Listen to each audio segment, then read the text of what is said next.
Baik, Assalamualaikum warahmatullahi wabarakatuh.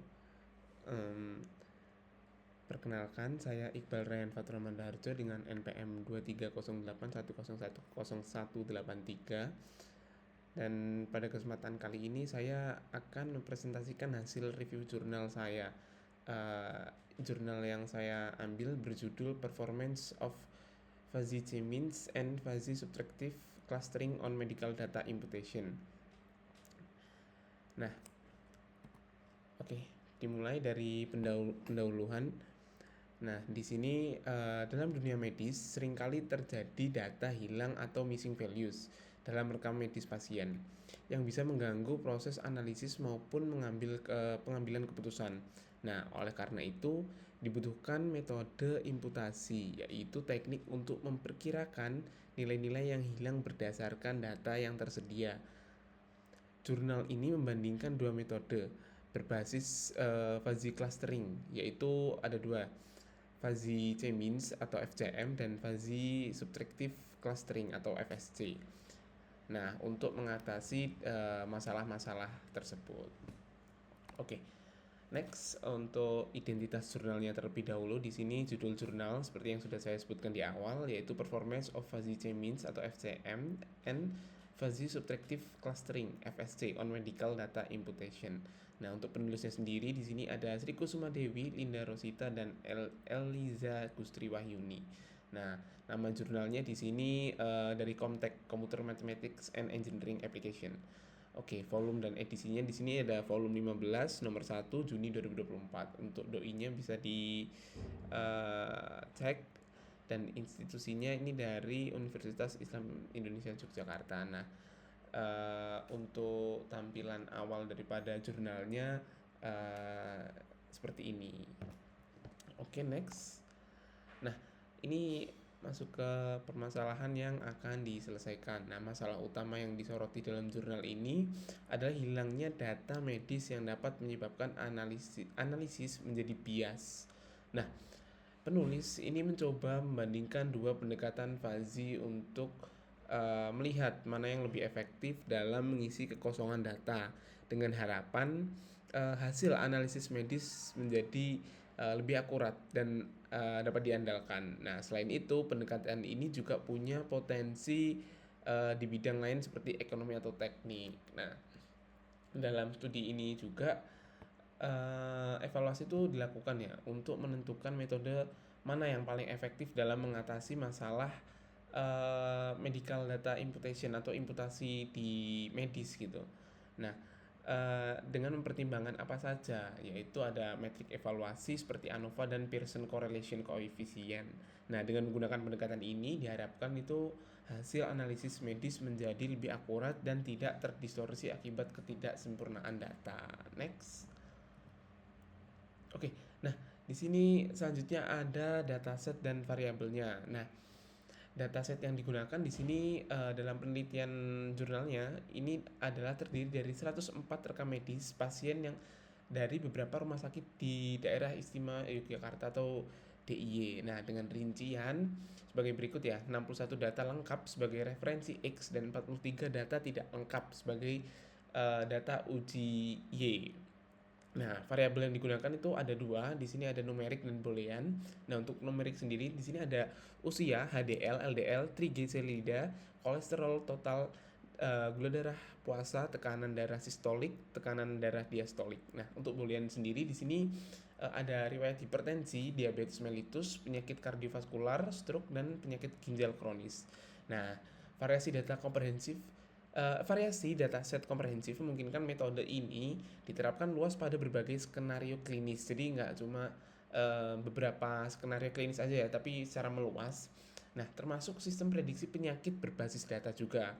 Data diuji dengan tingkat missing values sebesar 10% sampai dengan 50% untuk mengamati performa algoritma dalam kondisi kehilangan data yang berbeda.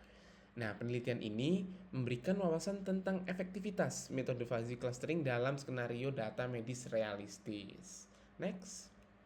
Oke, di sini ada desain algoritmanya ya. Nah, untuk desain algoritmanya sendiri di sini kedua metode fuzzy ini memiliki pendekatan yang berbeda. Nah, antara FSC dan FCM Untuk yang FC terlebih dahulu ya, FSC di sini digunakan untuk menentukan jumlah klaster berdasarkan kepadatan data. Nah, ini dilakukan secara otomatis tanpa input awal. Nah, sementara untuk FCM membentuk klaster berdasarkan derajat keanggotaan fuzzy. Dalam jurnal ini, FSC itu digunakan terlebih dahulu ya untuk menentukan jumlah klasternya. Lalu hasilnya dipakai oleh FCM, Fuzzy Means, dalam proses klasterisasi dan imputasi data. Nah, untuk algoritmanya sendiri di sini dapat dilihat ya, di sebelah kiri itu ada gambar berupa flowchart yang mulai dari defining a reference dataset X tadi yang udah didapat dari rumah sakit, beberapa rumah sakit di Yogyakarta gitu, sampai dengan melengkapi missing datanya. Jadi dari defining a reference dataset, implementing FSC and FCM on reference dataset, constructing a testing dataset yang Y dan evaluasi datanya yang Y apostrof itu, dan sampai selesai. Next. Nah, ini rangkaian eksperimennya. Untuk rangkaian eksperimennya di sini ada 4 tahap ya.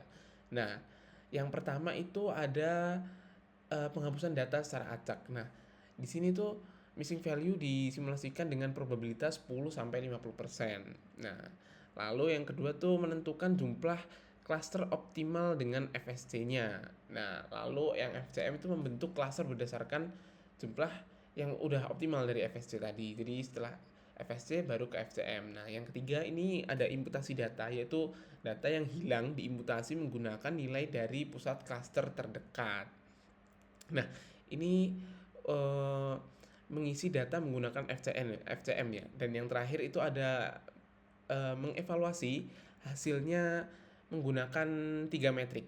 Nah, evaluasi kerja di sini ada yang pertama tuh hasil dibandingkan dengan data asli menggunakan ANOVA, lalu akurasi pengisian itu diukur menggunakan Pearson Correlation Coefficient, lalu yang selanjutnya metrik terakhir yaitu mean square error atau MSE itu dihitung untuk menilai ketepatan daripada si imputasi datanya itu tadi. Nah, untuk menghitung deviasi dari data aslinya juga.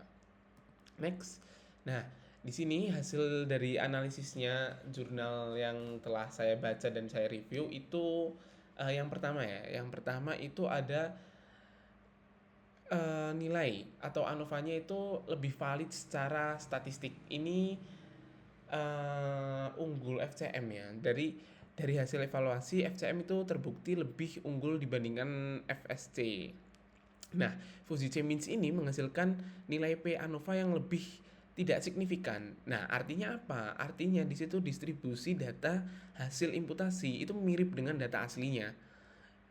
Lalu, koefisien korelasi Pearson juga itu lebih tinggi pada FCM ya. Itu menunjukkan kesamaan pola yang kuat. Nah, pola data itu lebih konsisten di Fuzzy Means dibandingkan di FSC atau Fuzzy Subtractive Correlation tadi. Nah, lalu yang ketiga itu ada nilai MSE-nya itu juga lebih rendah. Ini menandakan hasil imputasi lebih akurat atau deviasinya itu lebih rendah. Jadi menjadi lebih tepat dan mendekati nilai sebenarnya. Nah, lalu yang selanjutnya itu ada stabilitas terhadap missing values dan outlier. Nah, di sini secara keseluruhan tuh Fuzzy Means lebih stabil dan adaptif terhadap missing values dan outlier. Jadi setelah dia dianalisis ternyata Fuzzy Means itu mampu menangani ketidakpastian dan variasi data secara lebih efektif dibanding metode berbasis kepadatan seperti FSC itu tadi. Nah, baik, terima kasih. Sekian dari saya. Kurang lebihnya mohon maaf. Wassalamualaikum warahmatullahi wabarakatuh.